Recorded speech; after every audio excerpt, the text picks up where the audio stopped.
Welcome to A Cup of Gratitude with Amanda Schaefer. Hi, I'm your host, and I'm so glad you stopped by.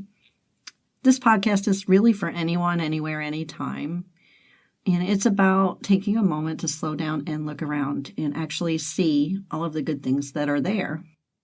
There's no question that asks, is your cup half empty or half full? But I think a better question is, what's in your cup?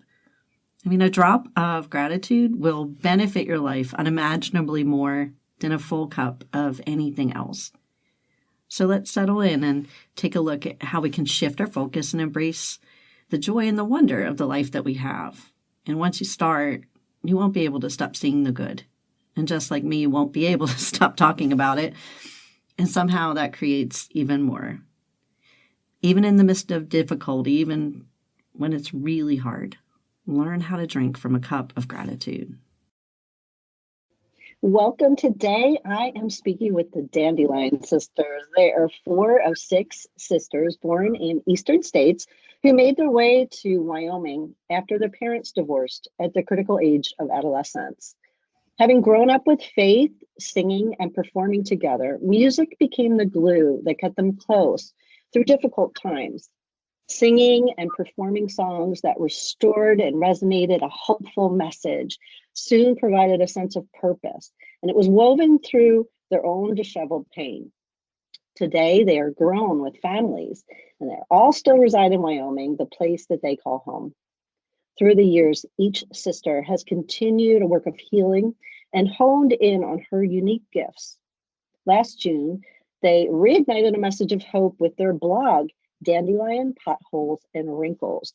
The strong desire to share a message of unrelenting hope through struggle is how Dandelion, Potholes, and Wrinkles was born. Dandelions represent bringing their childhood back to its playful innocence while remaining resilient through life's storms. Potholes represent all those obstacles they plowed through as kids and continue to navigate with the healing power of Christ. And Wrinkles represent the growth and wisdom that's come with time and healing. I have never had a podcast episode with 4 other people, so I'm really looking forward to this. Welcome, everybody. Could you give us your names and say hello? Good morning, Amanda. I'm Teresa. Sarah Hi. here. Hi, Sarah. Hello, Jeanette. Hi, Jeanette. Good morning. This is Maureen. Hi, Maureen. Thank Hi. you all for joining me. You know, this is to get you all together. You all have such busy lives in one place where you could sit before a microphone together and spend time with me. It is just such a treat. And I've been so encouraged by your individual and collective stories. I'm really excited to talk today. Thank you, Amanda. We're so excited to be here. Thank you for having us. Now, as everyone knows who listens to the podcast, I love to kind of get a holistic look at the big picture of your life and see the thread of Jesus through it. And I like to start at the beginning. Can you tell us a bit about your childhood? Sure. This is Teresa. We're 4 of 6 sisters. 4 oldest sisters were born in New York. The 2 younger sisters were born in Pennsylvania, where we lived for about 8 years before our parents divorced. In that time, we had just very active imaginations. We lived in a pretend world. We played dress up and rode our bikes and you name it. So we had a lot of great memories using our imaginations. We also would choreograph dance performances, and we would sing together, and we would knock on neighbors' doors and let them know there would be a show at 7 o'clock to sit on our porches and watch. And we would put on a show. And when we had guests over to our house for dinner, the girls were upstairs putting together their program, and we would come down and perform for our family guests. We sang in church as well. We just had it in our blood that we wanted to offer some sort of entertainment, if not just hope and delight for other people. So that was a big part of our childhood and something that we just remember so well and has really kept us close through the years, actually, just that same continued desire. We moved to Wyoming when we were between the ages of, the youngest sister was 5 and my oldest sister was 14. And that was the time that my parents divorced and my mom brought us out to Wyoming. Wow. You know, it's funny. So many people that I've interviewed who end up either speaking or storytelling in some way or another are that kind of child, or those kind of children who put on events for everyone and are constantly, you know, displaying some kind of story. And I love how God shows that very early on, and how you're all doing something together now and you did it together then. That's really beautiful. Mm-hmm. Anyone else have any memories about your childhood? Well, I was just going to touch on the fact that when we were in New York and on the East Coast, that felt very different for some of us. Like when we moved to Wyoming, Sarah and Maria, the 2 youngest, were 5 and 6 years old. So their memories are just a slight bit different. They were younger. So it's kind of, our life in Wyoming just became kind of a little bit different, yet still that thread carried all the way through. Mm-hmm. Anyone else have any particular memories from childhood that stand out to you? I remember being the little sister, as Jeanette said, who was actually in the imagination world. I think I was the one dressed up, or I was the She was the guinea pig. Yes, but I clearly remember the shows, and you know, being young, I was a tag along at that point. It became more real in Wyoming, but I was definitely a tag along, no doubt. And this is Maureen. I recall. Hi, I recall probably being the bossy, Oh, yeah. probably lining things out or coordinating or telling. Who knows? But Ordering. Yes. Ordering. Were you the producer, the choreographer, that kind of thing? It was definitely Maureen. She was definitely our leader, that's for sure. Yeah. Has that characteristic stayed a part of your life, being kind of a leader? Absolutely. Definitely. Maureen is a leader. I believe the leadership has remained, but I think I've learned to share leadership amongst my sisters. Yeah. And learn from them as well. So I'm glad I've grown. Well, that's good. I mean, most kids don't know how to delegate authority, you know, and that's great that you've grown in that I think we all learn something when we can share whatever we're doing. And that's what I love about what you guys are doing now. And I can't wait to get to that part of our conversation. Now, what were your experiences of faith in choosing faith to be your own? I think, this is Sarah. I think for me personally, once we made it to Wyoming, we went to church. We church hopped. I don't really truly feel that I personally chose Christ outside of my family till later on in life. It was just kind of going through the motions for me a lot, following a lot, even within our music ministry and singing. I loved Jesus, but I always felt like I was following versus claiming as my own. So I was a little bit older where I really felt like I set myself apart to find my relationship with Christ. About how old do you think you were? That's a very interesting question. I went through some troubled teenage years, so it was probably even after that. Yeah. A lot of us, grow up going to church and then don't claim our own faith until later. I'm going to be 58, and in the same month in May, it'll be 21 years since I truly had a relationship with Jesus and accepted him as Lord and Savior, even though I went to church growing up. So we all have such different journeys. How about anybody else? When was your faith really your own? I think that story, though, the story is different. The journey is true, like you said, for all of us. And so that was very much my case as well. This is Teresa. I was probably well into my 20s. I had not denied God, but he certainly was not the center of my life. For most of my 20s, I went through some different struggles. I, on the outside, appeared to be making some really risky, but yet adventurous and maybe good decisions in some ways for my future. At least I thought so. And it really wasn't until I came to a point of God just brought me to a point of surrender in that my mid 20s, where nothing was really going as I had planned. I had all these plans and I was doing things a certain way, but they just weren't working out. And God brought me to this point of just complete surrender. And as soon as I just recommitted my life to Christ, and that really is when things turned around for me. Yeah. Yeah. Don't we all take the reins at some point and try to plan everything out? And God's plans are always so much better. And you don't realize it till you recommit, or till you commit for the first time.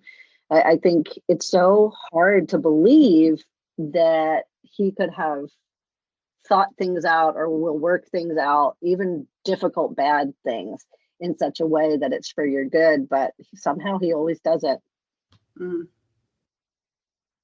Well, this is Maureen, and I would say that my faith truly became my own, really my own, is when, after quitting my job of 16 years in early 2009, and both my husband and I taking a real leap of faith in every aspect of our life, and really giving up an income and a home, and that just took complete reliance and trust on God, and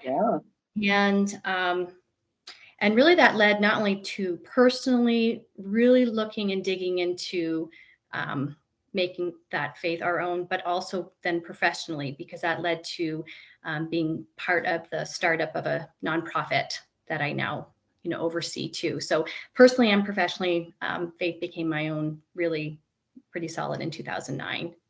Wow. What is your nonprofit? I oversee an organization called Legacy Pregnancy Center, and also an early education center, First Light. Oh, wonderful.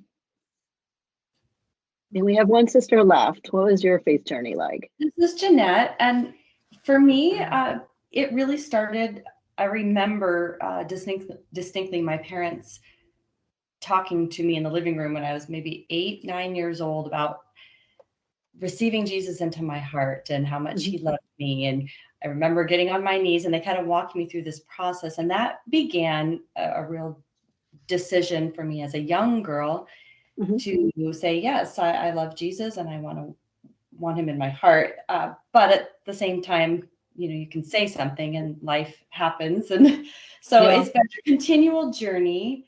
I remember a real powerful time at 18. I was going to a youth group and went to a retreat where I was asked to do a talk on reconciliation. We all had to participate.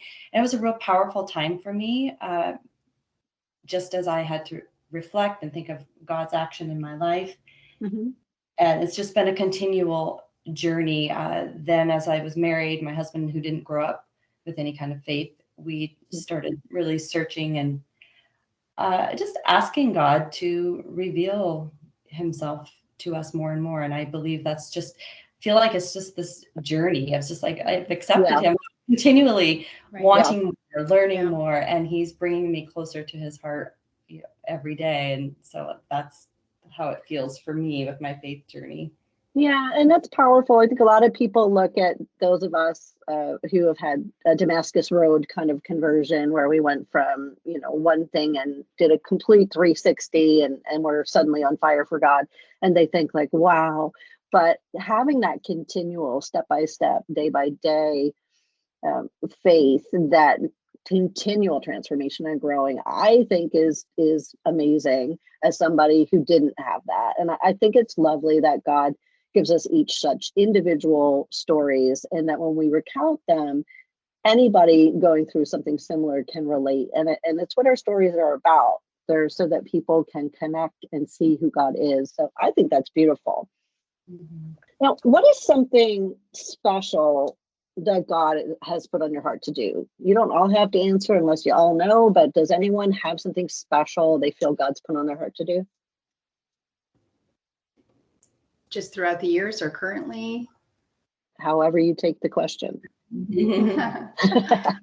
Well, this is Maureen again. I would say that I feel like God has put on my heart a desire to develop leaders, especially women, help organizations, just people grow, and then with that, raising hope in all those circumstances. So whether no matter what that business is, that really bringing hope into the picture and just encouraging others is definitely something that I feel like God has put on my heart.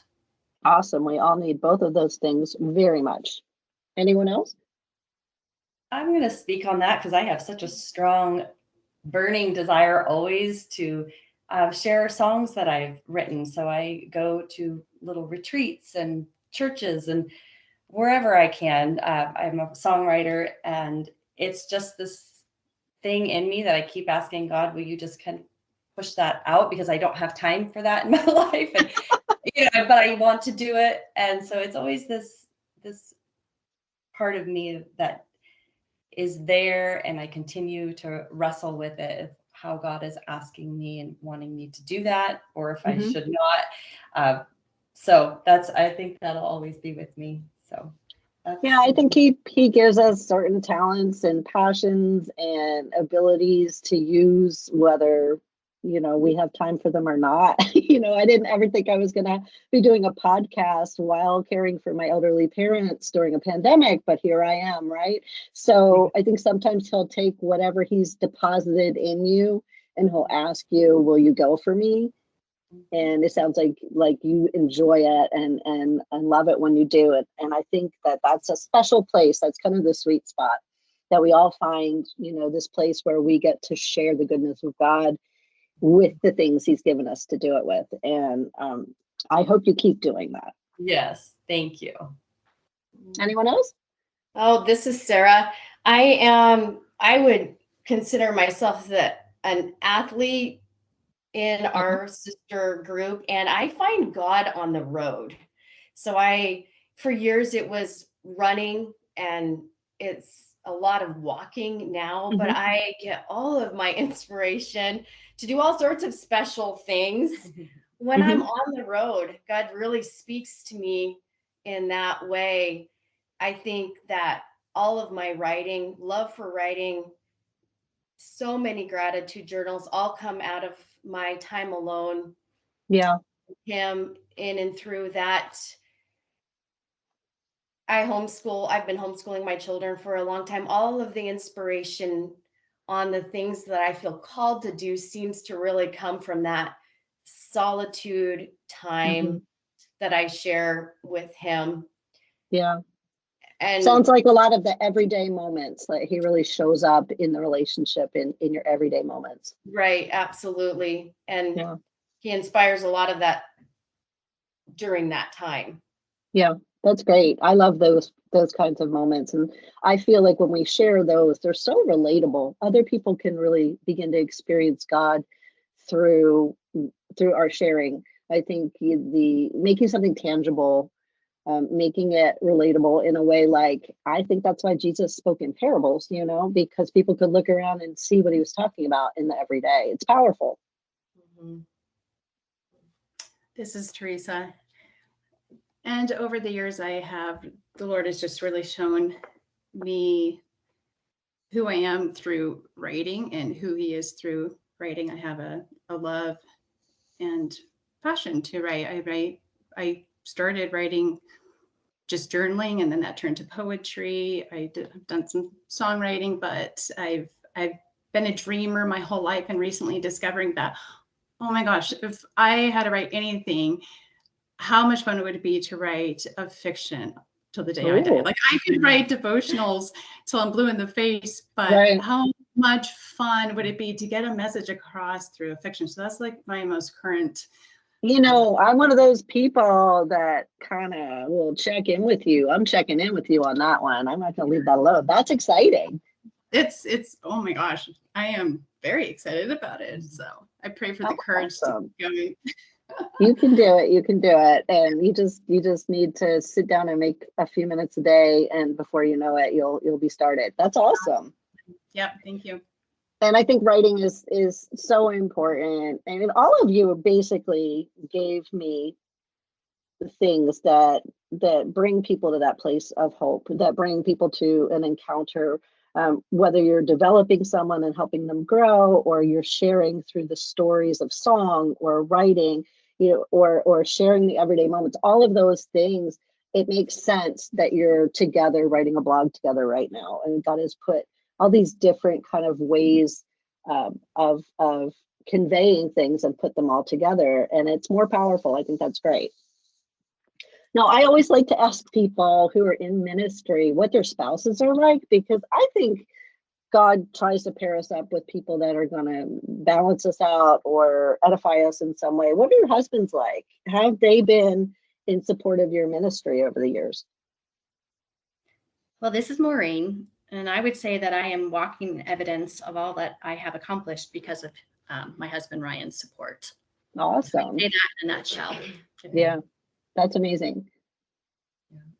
We have been extremely blessed to have husbands that seem to see something that it maybe sometimes takes us a while to see ourselves, which is something special with the sisters. They've seen it from the beginning, and they support us when we get together. We go on our sister weekends yearly.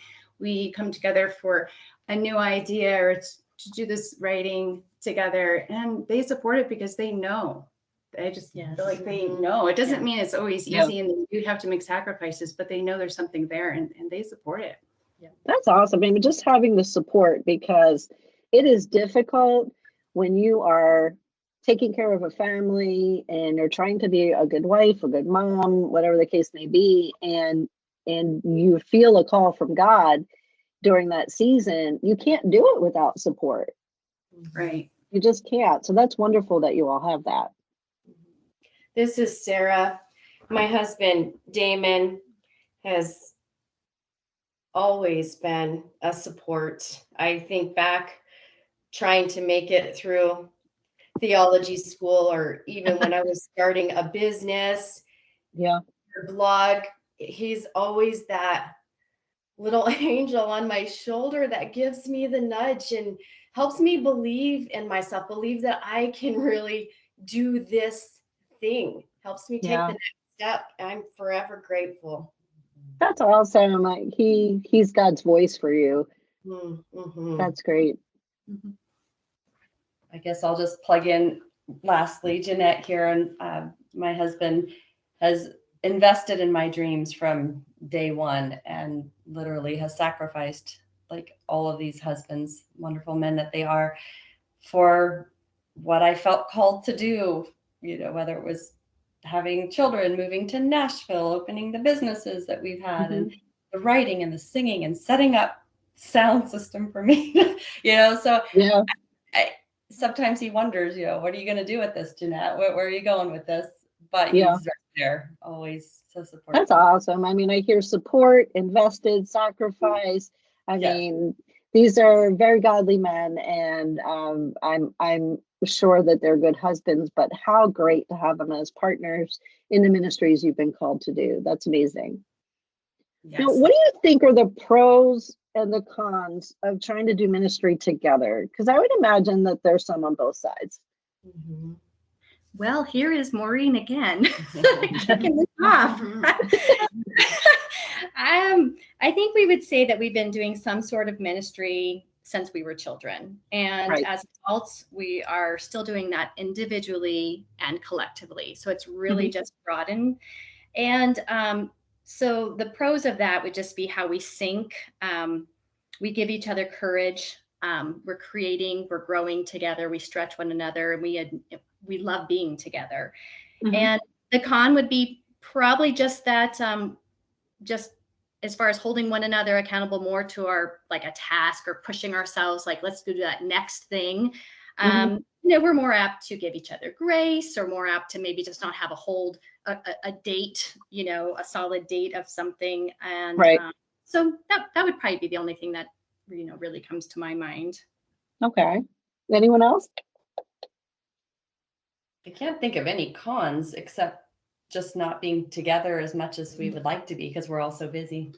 And Yeah, I mean, thank goodness for the internet, right? And for technology, that you can be connected even when you're not connected, right? oh yeah. Yeah. I think timing is everything.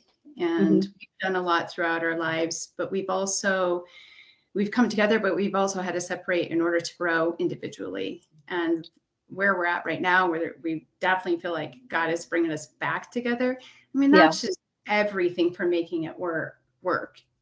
We don't have a lot of petty issues because we all honestly look at each other and have a lot of respect for one another in the ways that each person has individually grown, their individual strengths. Like I look at Maureen in awe. She looks at me.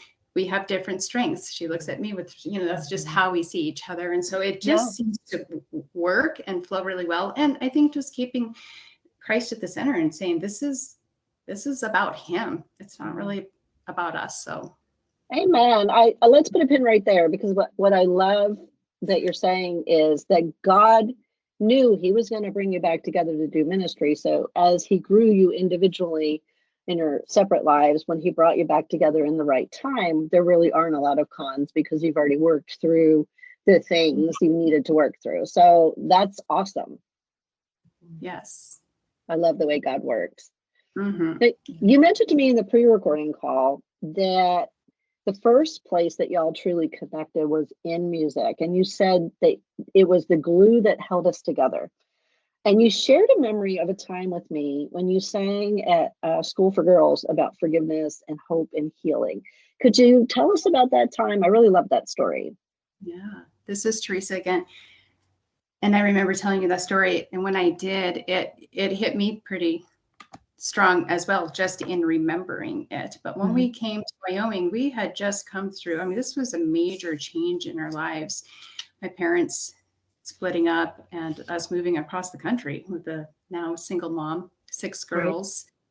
Right. And the only thing that we really knew was, well, one, our faith, and we did church hop and try to find, where that place would be where we kind of felt at home, sort of thing, but also music and coming together and performing. And my mom she found someone to play the guitar for us, and we went to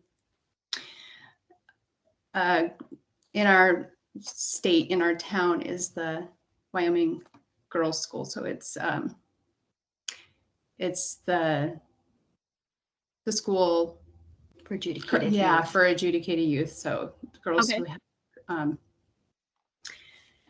been sent there, court ordered there. And so we went as a family, and we would sing these songs by Stephen Annie Chapman. Was that who it was? And they were all they were family songs. They were about hope. They were Christ-centered songs. And we would bring these songs and this message to a room full of girls who had committed crimes and, were very hard-hearted. And by the end of it, they would be in tears. And they had refreshments for afterward. And my mom would go around and just hug on those girls and be a mother to them. And we just really saw their hardened hearts softened, and we would mingle with them. And I think that is definitely the time that we recognized, we were going through our own pain, but we found purpose. We found some purpose in offering the hope that we had to others our very same age, our peers who needed hope. What an amazing experience. Like you said, you were going through your own pain, but by doing for others and trying to offer that hope to others, you were able to find purpose in that time. And I don't think it was any coincidence that they were the exact same age. That's just amazing. You were able to minister to other girls your age who are going through a difficult time.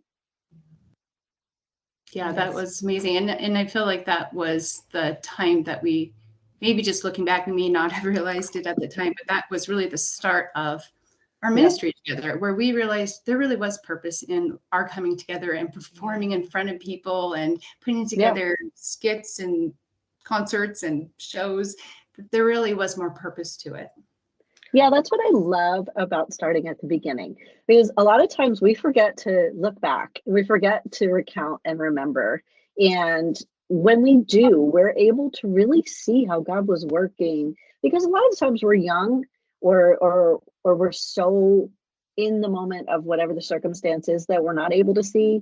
But looking back is just such a treasure. And I love sharing these stories for just that reason.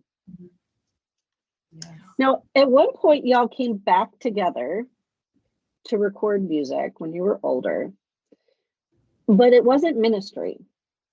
So I was wondering, how did it feel different? And what was your experience? This is Sarah. We came together and we were singing country. We did the Nashville. we recorded in Nashville. We sang at a Rockies game. Cheyenne Frontier Days. At Cheyenne Frontier Days. We were having fun, yet it wasn't sustainable for any of us.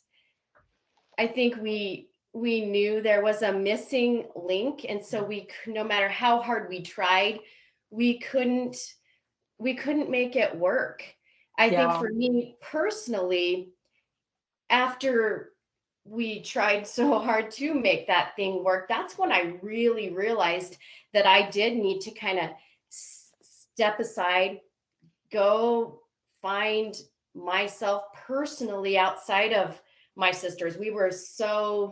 Our sisterhood was very connected on so many levels, but I needed to step away and go find Sarah, go figure out stuff for myself before we could, I think we all realized that before we could ever come back together and continue the ministry that God placed on our hearts as young girls in, the girls' school time period. We needed to go learn some things about ourselves before we'd be able to come back together.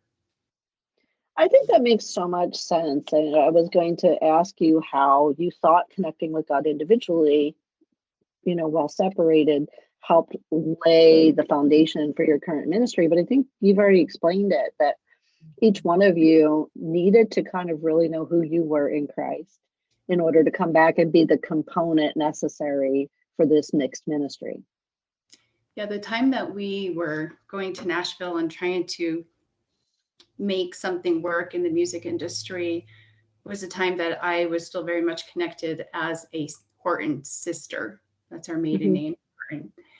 And none of us really, maybe we're all at different levels of that growth, but I, like Sarah, did not really know who I was and what my strengths were. And that was very important. But what we had there and why we went for it was an opportunity, literally in our laps. We had connections. We had interest. We were meeting. This was kind of exciting. We were singing the national anthem for the Colorado Rockies game. We were doing a pre-show at Cheyenne Frontier Days. These were pretty exciting things. And like Sarah said, it wasn't sustainable because it was missing the whole purpose that we come together in the first place, that we have ever come together in the first place. And that is because we have a message. And the message was absolutely not the message that God had for us to share at that time. And so we just knew that, wait a second, I don't think I want to give 110%, give up a conventional life to try to make this happen.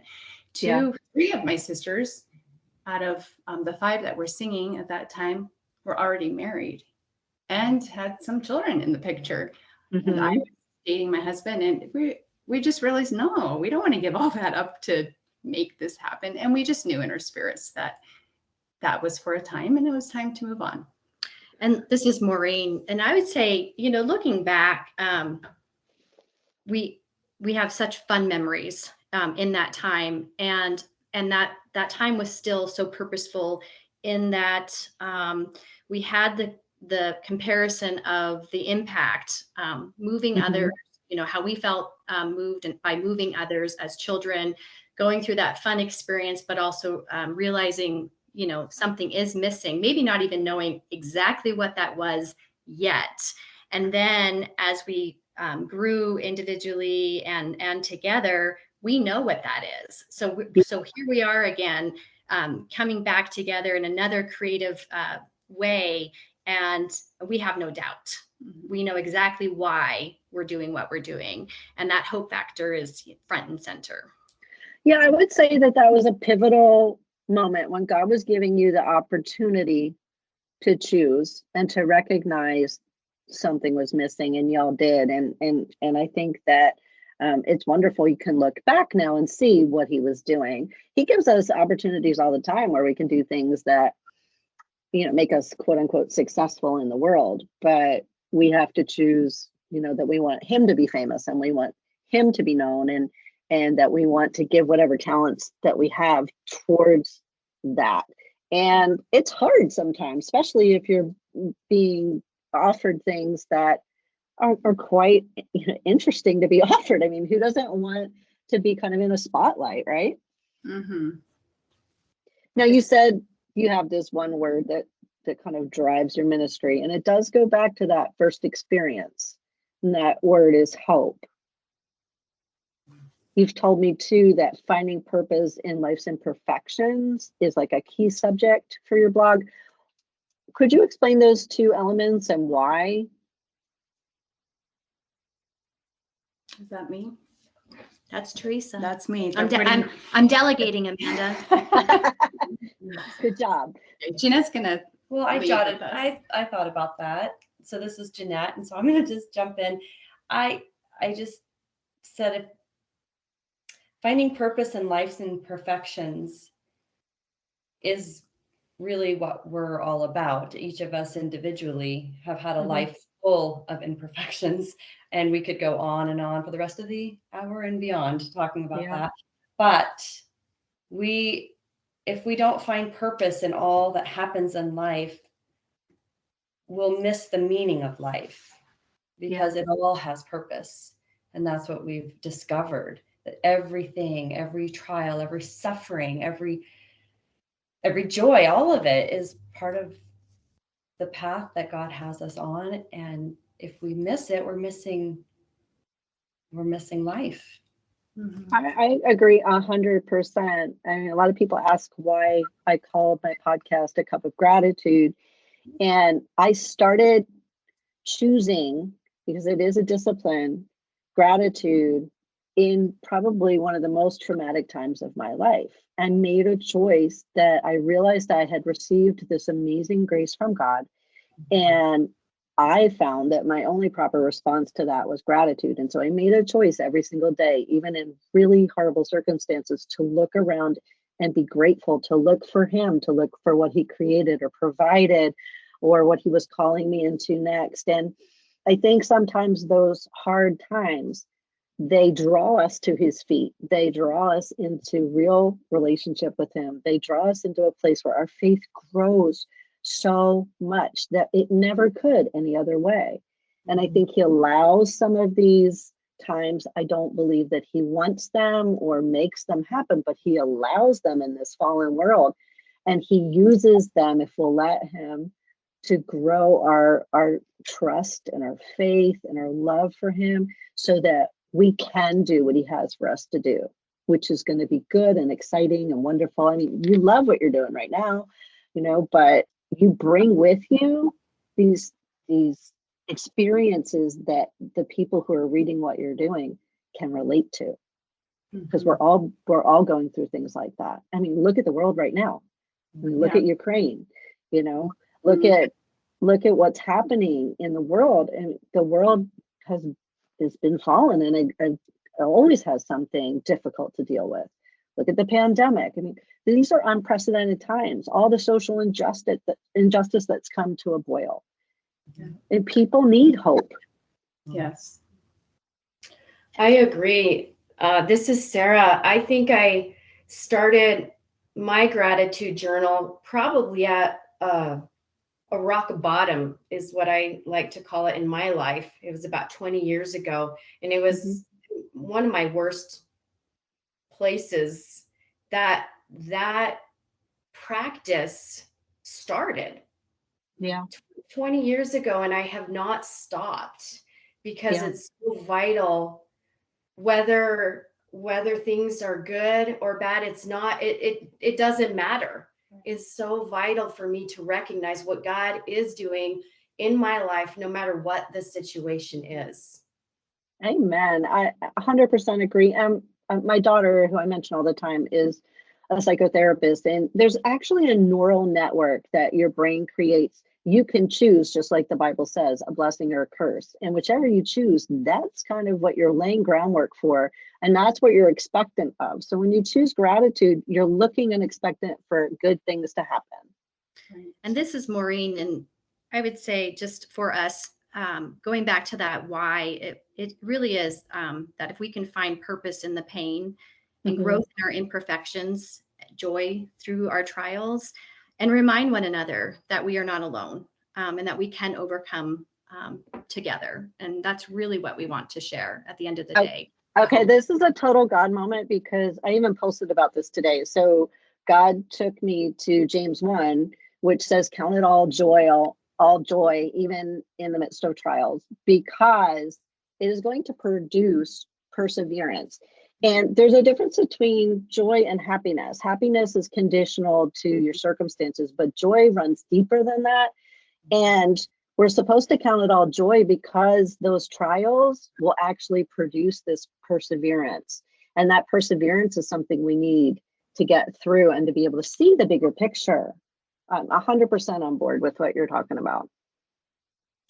Very cool.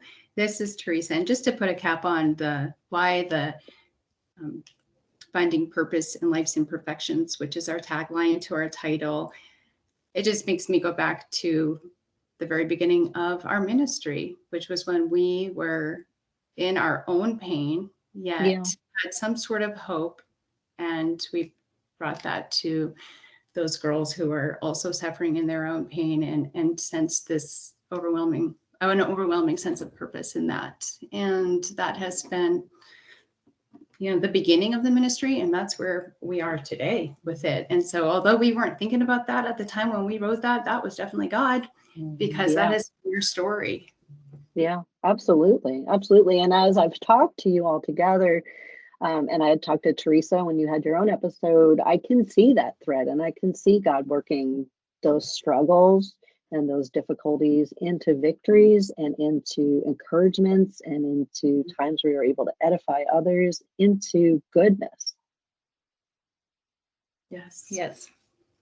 And why did you guys decide to start a blog together? We can't, our timing just ebbs and flows, and we came together at one point. I think 3 of you went to a conference, and it kind of inspired you. You came back, and we're all sitting there at Jeanette's salon. She owns a salon, and we said, let's write a book. Or maybe that came up earlier, but when we were all at the salon, I said, okay, I've got the title. So we think big, and it's like kind of like let's go to Nashville and do big things. and then so we have big ideas, but then there's the Teresa in the group that kind of reels it back and says, maybe let's start a blog first. We took a few steps before that point of writing a book together. And that's really how it started. We said, let's, what do we need to do first before we write a book? And so that's, I think, ultimately something that we definitely want to do. But this process is so fun. We are growing so much through it. And I know we'll talk about it. We even have starting our own podcast on the horizons. And so there's just so many fun things. The book might come, hopefully it will come eventually. The book will come. The book will eventually come. But the process is what counts here. It's not all about the book. It is about what God is doing in the process here. Yes. That's right. And honestly, I mean, podcasting, just my own example, so I had never even listened to a podcast. I felt God calling me when I cried out that I couldn't.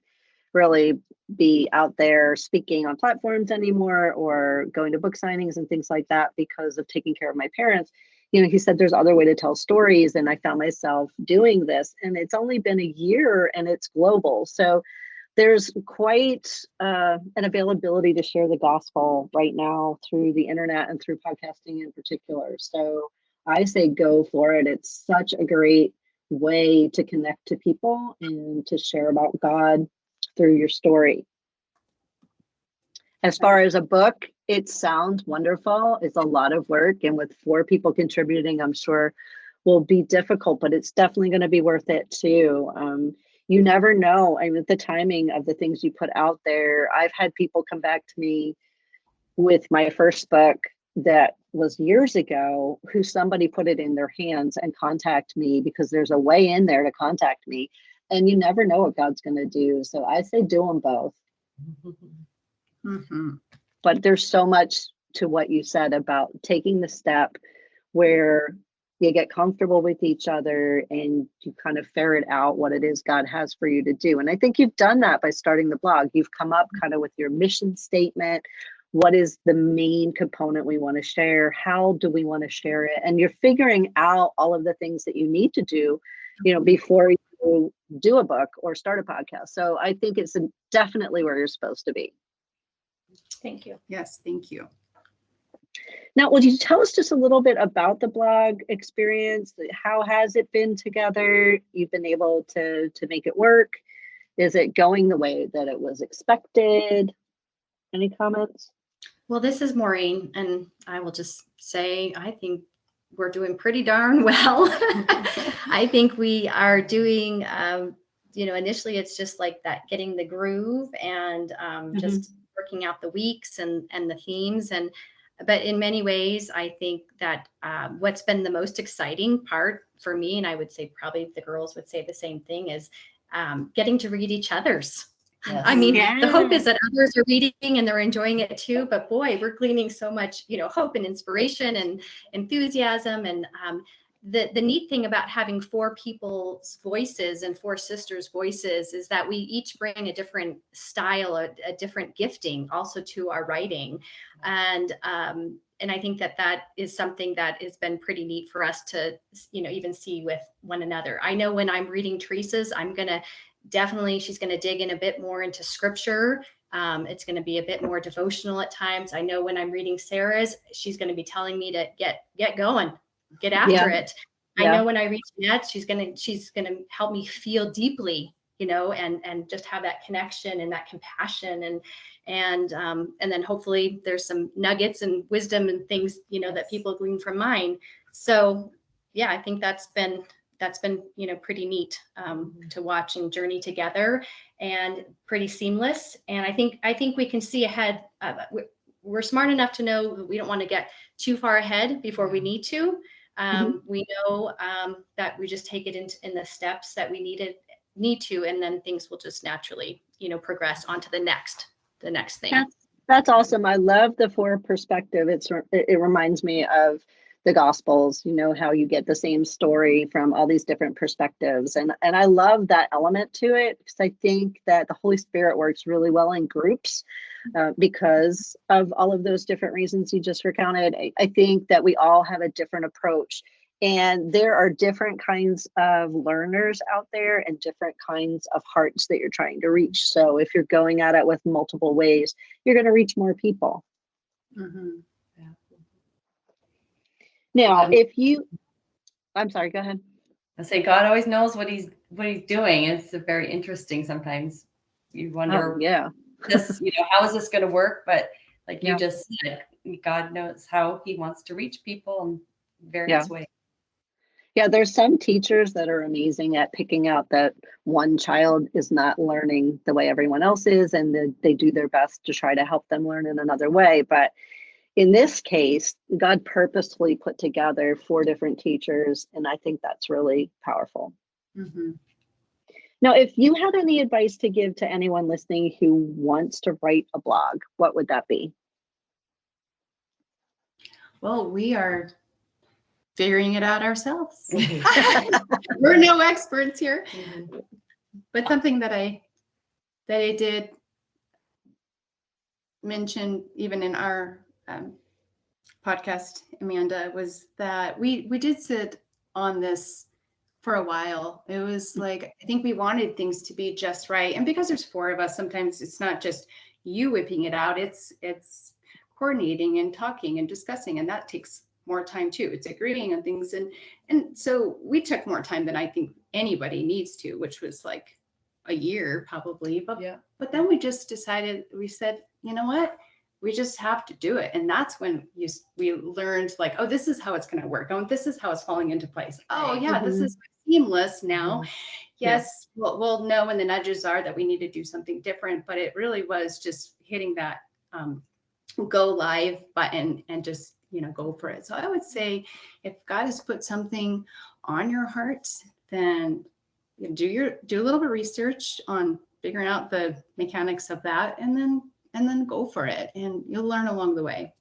Yes. Totally. And I had no idea what I was doing. Any of the times God's asked me out of my comfort zone, which I don't really know that I have one anymore, because I know better. I know I should be doing what he's asking me to do. But there's so many things that I didn't know how to do in starting a publishing company, or being an author, or becoming a speaker, or now podcasting. But God knows exactly what to do. So there's so many resources out there for anything he's calling you into. Like you said, do your little bit of due diligence and research how to do it best that you can, and then just do it. 100% agree. It seems If everybody waited, would there be anything going on? Right.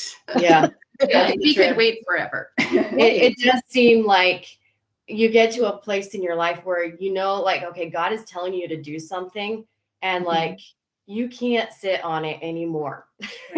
Yeah. You really just can't. You've got to do the work, whatever that looks like. Yeah. Because that lingering, that spirit, that what you're called to do doesn't leave. It just doesn't leave. And this is Maureen. I think the other thing we learned along the way too, that God always kept in our hearts that to be doing something together, even if we didn't always know what that something was. But we also realized too that God was never calling us to perfection.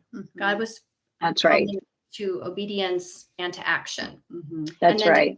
Him to take the first step, and then the next step, and then the next step. And we continue in that right now. And we will going forward. Absolutely. And you know what? Not one of us could achieve perfection, even if we went to school for something and, learned all about it and practiced it every day. We're never going to be perfect. There's never going to be a perfect time other than God's timing. And if he's asking you to do something and you don't do it, he's going to eventually ask someone else. And you're the one that misses out. Wow. Yeah. He has something for each one of us to do. And a lot of times people listening don't know what their calling is. And it's where your passion meets your purpose. It's where you feel most alive. And even if you're not the best at it, it's not a comparison deal. There are enough people that need to be reached that every single one of us has to do what we're being called to do. And being afraid just isn't an option. If you're doing it with God, there's no reason to be. You might not do it perfectly. You might learn things along the way. All of that's good stuff. You might do it afraid, and that's okay too. Yes. Absolutely. Now, here's my favorite question, and I want all 4 of you to answer this. So I ask this every week, and it's just my favorite because I love the answers, and people get a lot of good wisdom out of this, and it's good for me too to hear these answers. So if you could give your younger self any advice, what would that be? I'll start this out. This is Jeanette, and my advice I'd give to my younger self is don't be so hard on yourself. Give yourself grace and don't be afraid. Good stuff. Well, this is Teresa. And I tell myself this now. I would tell myself back then, don't overthink it.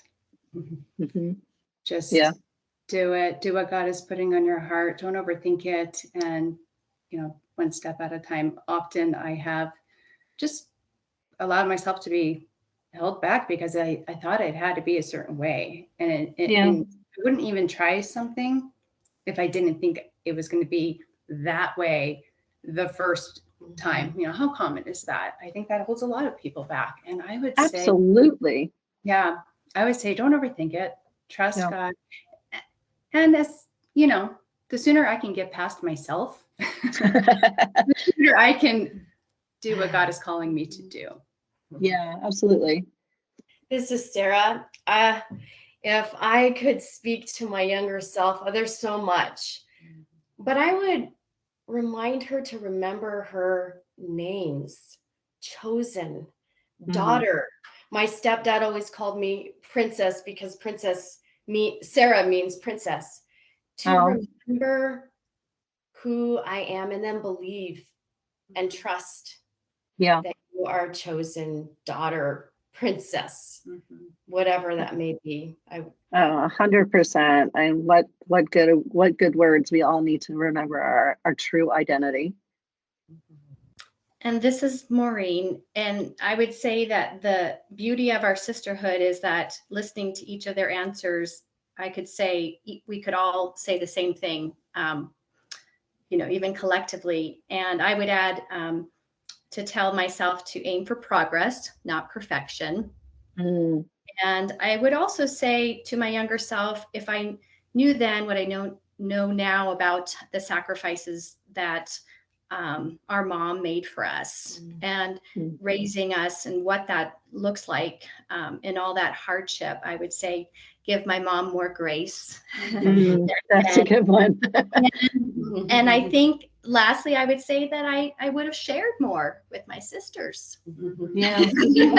When I was younger. You would have shared your slices and Fritos. And her bags of chips in the closet hidden. Yeah. That's awesome. Every single bit of that advice was wise and wonderful from all four of you. And, the big thing that I hear in you guys together is connection and community. And I just talked to somebody yesterday who's pretty well known.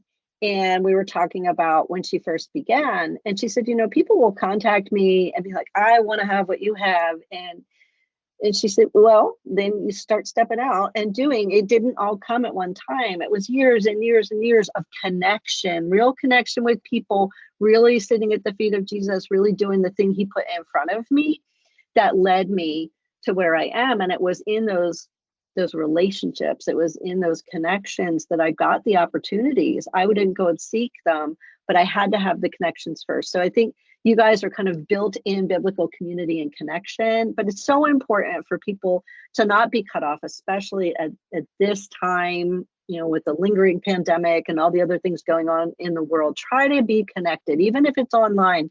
I have met so many amazing people. I've met all of these amazing women online, and there's ways to be connected. Look for them, find them, and make the connections. Yeah, it's true. We do. We need each other. We really do. And the world doesn't seem like it's getting any easier. And so I know a lot of people who really were very together people. A lot of people are struggling. A lot of people have anxiety and depression. And it's a result of this. And you need iron to sharpen iron, and you need encouragement. We need blogs like yours. Now, I'm going to be putting in the show notes all different kinds of ways for you guys to follow everyone and see what they're doing, so that you can get the hope that they're trying to pass along. And I just want to thank everyone. I know it was a little bit difficult to get y'all together in one room. I think for my first interview of 4 people at once, this was awesome. I would definitely do it again. I loved it. Thanks for joining me. Thank Thank you. you. So fun. Thank you. Well, I hope y'all have a great day. You too. To Amanda. Thank you. Hey, so I just want to thank you so much for spending your time with me. And I want to challenge you to go out today and to just take notice and to stop and really look around and find at least one good thing, one thing to be thankful for. If you do that today, you're going to find so many more things tomorrow without even trying. Because once you start, you begin to see what's always been there. And if you need a refill, you can come join me again for another cup. Make sure to subscribe and have an awesome day and go be grateful.